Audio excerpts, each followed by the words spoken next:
नमस्कार विद्यार्थी मित्रांनो, मी रमेश गुरु आपल्या सर्वांचं चॅनलमध्ये आपलं स्वागत करतोय. आज आपण सावित्रीबाई फुले पुणे विद्यापीठाचं जे डुप्लिकेट स्टेटमेंट ऑफ मार्कशीट आहे, म्हणजे दुबार प्रमाणपत्र या संदर्भातला व्हिडिओ आज घेऊन आलो आहे. तर डुप्लिकेट स्टेटमेंट ऑफ मार्कशीट कसं काढायचं या संदर्भातला व्हिडिओ आहे, तर शेवटपर्यंत पाहून घ्या. तर सर्वप्रथम तुम्हाला sps.uniform.ac.in वेबसाईटवरती यायचं आहे. ह्या वेबसाईटवरती आल्यानंतर तुम्हाला यापूर्वी जर तुम्ही अकाउंट क्रिएट केलं असेल तर इथं तुम्ही डायरेक्ट लॉग इन करू शकता आणि क्रिएट नसेल केलं तर तुम्ही अकाउंट क्रिएट करायचं. आता हे अकाउंट कसं क्रिएट करायचं या संदर्भातला व्हिडिओ मी यापूर्वी आपल्या चॅनलवर टाकलेला आहे, तो पाहून घ्या. आता लॉग इन बटनवरती क्लिक करायचे. त्यानंतर तुमचा रजिस्टर मोबाईल नंबर जो असेल तो मोबाईल नंबर टाकायचा आहे. जो काही पासवर्ड असेल तर तो तुम्हाला पासवर्ड इथं एंटर करायचा आहे. त्यानंतर जो खाली कॅप्चा शो होत आहे तो कॅप्चा तुम्हाला इथं टाकायचा आहे. कॅप्चा टाकल्यानंतर लॉग इन बटनवरती क्लिक करायचे. लॉग इन बटनवरती क्लिक केल्यानंतर तुम्हाला इथं असं टॅब दिसून जाईल. इथं अप्लाय फॉर सर्टिफिकेट याच्यावरती तुम्हाला क्लिक करायचं आहे. यापूर्वी जर ॲप्लिकेशन तुम्ही केलं असेल त्याचं रेटिंग देऊन तुम्ही क्लोज करू शकता. यापूर्वीचं तुम्हाला असं जे ॲप्लिकेशन भरलेलं आहे त्याचं डॅशबोर्ड दिसून जाईल. सर्टिफिकेटवरती जायचं आहे. सर्टिफिकेट गेल्यानंतर तुम्हाला खाली स्क्रोल डाऊन केल्यानंतर डुप्लिकेट स्टेटमेंट मार्कशीट याच्यावर क्लिक करायचे. आता इथं सगळे इंग्लिश आणि मराठी दोन्ही पद्धतीचे इंस्ट्रक्शन दिले आहे, ते तुम्ही काळजीपूर्वक वाचून घ्यायचे. तर सर्वप्रथम तुम्हाला ऑनलाईन अर्ज भरताना शुल्क भरायचे ऑनलाईन पद्धतीने. चुकीचा अर्ज जर भरला तुम्हाला कोणत्या पद्धतीचं पेमेंट हे रिटर्न भेटणार नाही. त्याचप्रमाणे जर दुय्यम प्रमाणपत्र काढायचं असेल तर तुम्हाला तुमचा FIR कॉपी आणि तुमचा फोटो आणि सिग्नेचर हे आवश्यक आहे. आता FIR कसं काढायचं या संदर्भातलं मी पण काय आपलं माहिती पुढे तुम्हाला व्हिडिओमध्ये देणार आहे. ते FIR कसं काढायचं आहे ऑनलाईन पद्धतीने तुम्ही घर बसल्या काढू शकता. त्याचप्रमाणे तुमचा PRN नंबर, सीट नंबर आणि परीक्षेचं वर्ष हे सगळं तुम्हाला मार्कशीट प्रमाणे भरायचं आहे. त्यानंतर काही दुरुस्ती असेल तर तुमचा लॉग इनमध्ये तुम्हाला फॉर्म परत रिटर्न येईल. त्याचप्रमाणे तुम्हाला जर काही क्वेरी असेल तर क्वेरी हे ह्या नंबरवरती तुम्हाला इथं करायचं आहे. त्याचप्रमाणे तुमचं जे काही हे फॉर्म आहे तो इथं विद्यार्थी सुविधा केंद्र सावित्रीबाई फुले विद्यापीठात तुम्हाला पाठवायचा नाहीये. आता FIR कसं काढायचं या संदर्भात आपण पाहून घेऊया. तर सर्वप्रथम तुम्हाला गुगल जायचे.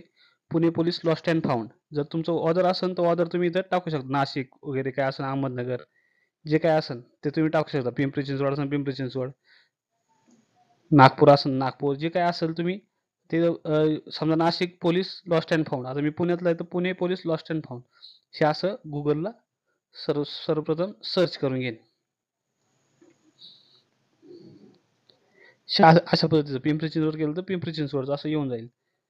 आता मी पुणे पोलीसचं आहे तर पुणे पोलीसचं मी सर्च करणार आहे. इथं हरवली सापडे हा टॅब तुम्हाला दिसून जाईल. त्याच्यावर तुम्हाला क्लिक करायचं आहे. क्लिक केल्यानंतर अशा पद्धतीचं फॉर्म ओपन होऊन जाईल. इथं लॉस्ट रिपोर्ट सिलेक्ट करा. तुमचं जे काही पोलीस स्टेशन असेल ते तुम्हाला इथं सिलेक्ट करायचं आहे. तुमचं जे दस्तऐवज आहे तर तुमचं एज्युकेशनल डॉक्युमेंट ते सिलेक्ट करा. डॉक्युमेंटचा क्रमांक जो आहे PRN नंबर वगैरे तुम्ही सीट नंबर टाकू शकता. त्यानंतर तुमच्या हरवल्याची डेट जर असेल तर डेट सिलेक्ट करा. जर तुम्हाला स्थान माहीत असेल स्थान तिथं टाका. त्यानंतर तुमचं जे काही नाव आहे ते नाव टाकायचं. तुम्हाला तुमचा मेल ID जो असेल तो टाकायचा आहे. तुमचा OTP साठी जो मोबाईल नंबर असेल तो टाकायचा आहे. पत्ता सिलेक्ट करायचा आहे. पिनकोड टाकायचा आहे. लेख तपशील जो काही असेल तुमचं ऑल इयर मार्कशीट किंवा फक्त BEचंच मार्कशीट पाहिजे तुम्हाला सिंगल, जे काय असेल ते तुम्हाला तिथं टाकायचं आहे.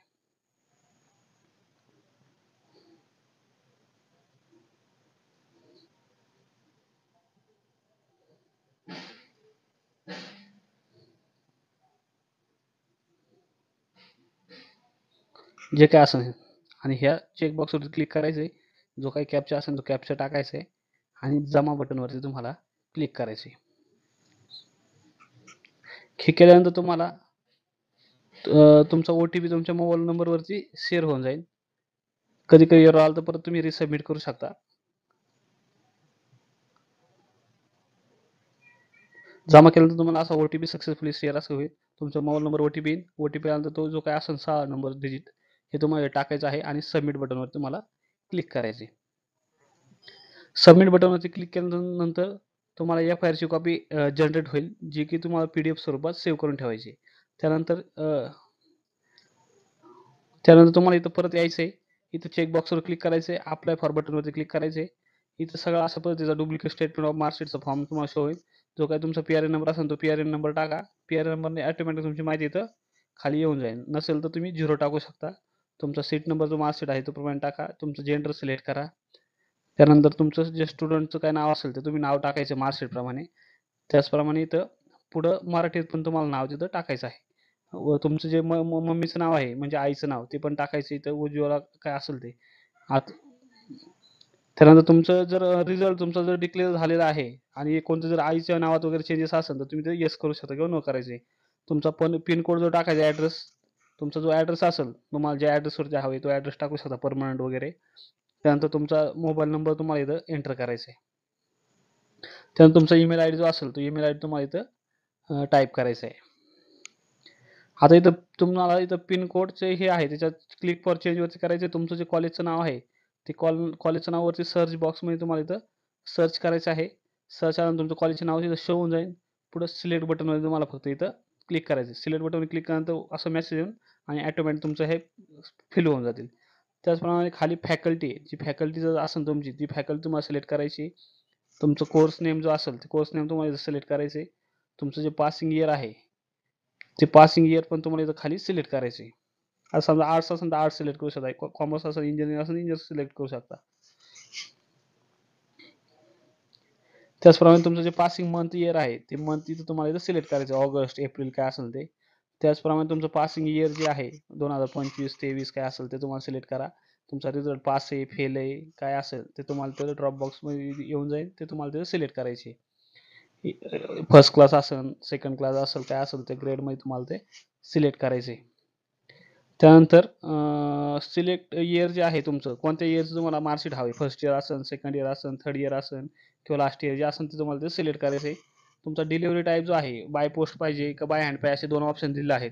ते तुम्ही तिथं तुम्हाला जो आवश्यक आहे तर त्याप्रमाणे तुम्ही करू शकता. बाय हँड घ्यायचं असेल तर बाय हँड घेऊ शकता. बाय हँड घेण्यासाठी तुम्हाला ऑथॉरिटी लेटरची आवश्यकता आहे. जो डिलिव्हरी टाईपसाठी तुमचा जो वरती ॲड्रेस आहे तो सेम असेल तिथं चेक बॉक्सवरती क्लिक करा. तुम्हाला जो तुमचा जो फोटो आहे तो फोटो तुम्हाला इथं 300 केबीच्या आतमधला तो तुम्हाला इथं अपलोड करणे अनिवार्य आहे. जर तुम्हाला इथं ॲड्रेस चेंज करायचा असेल तर चेंज करू शकता तुम्ही. त्यानंतर फोटो अपलोड करायचा आहे. त्यानंतर सिग्नेचर पण तुम्हाला अपलोड करायची आहे, जी की 50 केबीच्या आतमधली सिग्नेचर आवश्यक आहे. त्यानंतर तुमचा फॉर्म सगळा भरलेला असेल तर सबमिट बटनवर क्लिक करा. ओके म्हणायचं आहे. ओके म्हटल्यानंतर तुमचा फाईल डॉक्युमेंट अपलोडसाठी तुम्हाला असा ऑप्शन येईल तो क्लोज करायचा आहे तुम्हाला. हा क्लोज केल्यानंतर तुम्ही FIR कॉपी जी आपण जनरेट केली ती तुम्हाला इथं अपलोड करायची आहे. त्यानंतर सेल्फ डिक्लेरेशन तुम्हाला अपलोड करायचे आणि मार्कशीट. तर आता हे सेल्फ डिक्लेरेशन तुम्ही याच्यावरती क्लिक केल्यानंतर तुम्हाला इथं हे ओपन होऊन जाईल. हे जेणेकरून मराठी आणि इंग्लिश दोन्ही भाषामध्ये आहे. तुम्ही दोघांपैकी एक कोणतंही भरू शकता.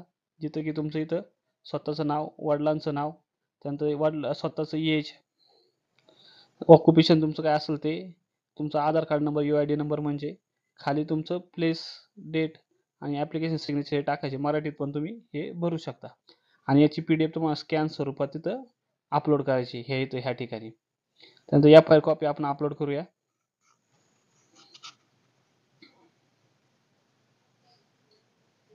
त्यानंतर सेल्फ डिक्लेरेशन स्कॅन केलेलं आहे ते अपलोड करायचे आणि मार्कशीट जर तुमच्याकडे असेल तर अपलोड करा. ते काही ऐच्छिक नाही आहे. मग हे 2 कंपल्सरी तुम्हाला अपलोड करणं अनिवार्य आहे आणि अपलोड डॉक्युमेंटवरती क्लिक करा.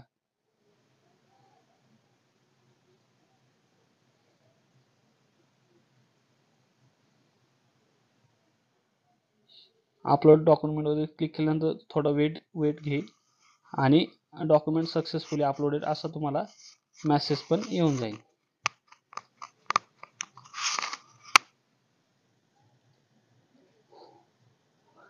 हे साईज ॲक्युरेट साईजमध्ये तुम्ही हे तुम्हाला ते डॉक्युमेंट ठेवायचे आहे, अन्यथा ते सबमिट होणार नाही. अपलोड डॉक्युमेंट क्लिक केल्यानंतर असं तुम्हाला मेसेज 3 डॉक्युमेंट सक्सेसफुली अपलोड, 2 केलं तर 2 डॉक्युमेंट अपलोड सक्सेसफुली. हा तुमचा असा फॉर्म पद्धतीने असेल जे तुम्ही इथं तुमचे डॉक्युमेंट तुम्ही इथं पाहू शकता. मार्कशीट वगैरे डिक्लेरेशन हे व्यवस्थित अपलोड झाले की नाही पुन्हा तुम्ही अपलोड करू शकता. हे अशा पद्धतीचं आहे.